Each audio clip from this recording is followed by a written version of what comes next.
Hi, I'm Nick, and I like comics. Hello, I'm Adam, and I know comics. Welcome to another episode of Imperius Arcs, where we cover major comic book story arcs to better inform and nerdify the world.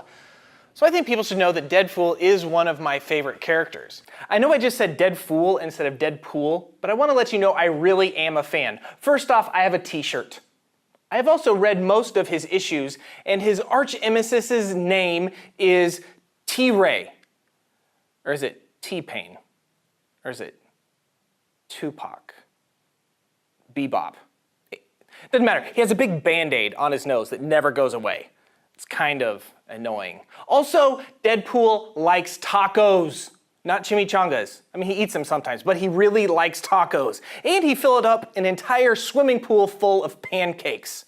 See, I'm proving it to you that I am a huge Deadfool pan.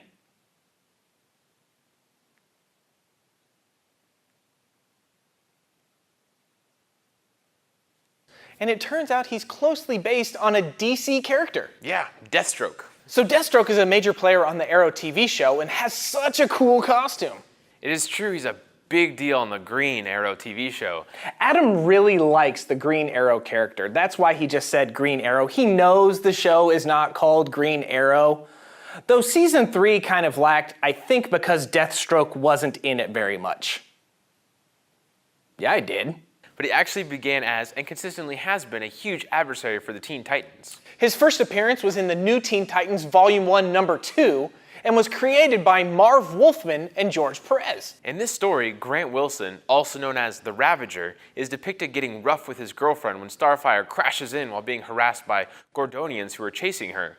Grant then blames Starfire and the Teen Titans for his problems and says he will come back for revenge. Grant had been friendly with some members of Hive, that's H.I.V.V.E. And because he was a huge fanboy of Deathstroke the Terminator, is what they called him, he convinced them to give him powers like Deathstroke so that he could then kill the Titans.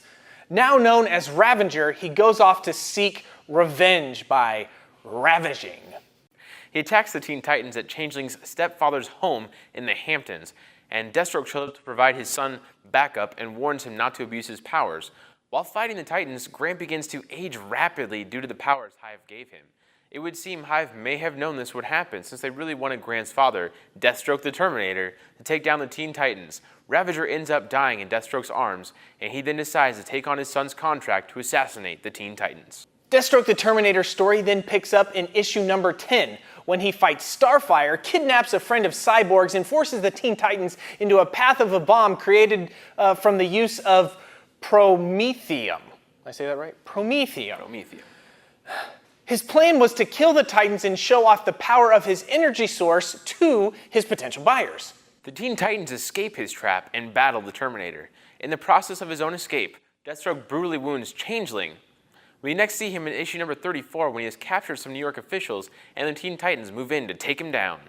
Before this, a new mysterious character, Terra, that's T-E-R-R-A, not to be confused with her real name, T-A-R-A, she's introduced in issue number 26.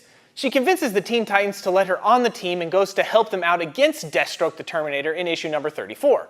She knocks out Changeling and fights Deathstroke to a standstill in an effort to prove her worth to the Titans. Deathstroke escapes, but it is clear that Terra is a formidable ally, and they are definitely impressed. But that night, Terra has a secret meeting in her apartment with the seductive Deathstroke. It turns out he has swayed her by his charm and is using her as a double agent against the Teen Titans. What?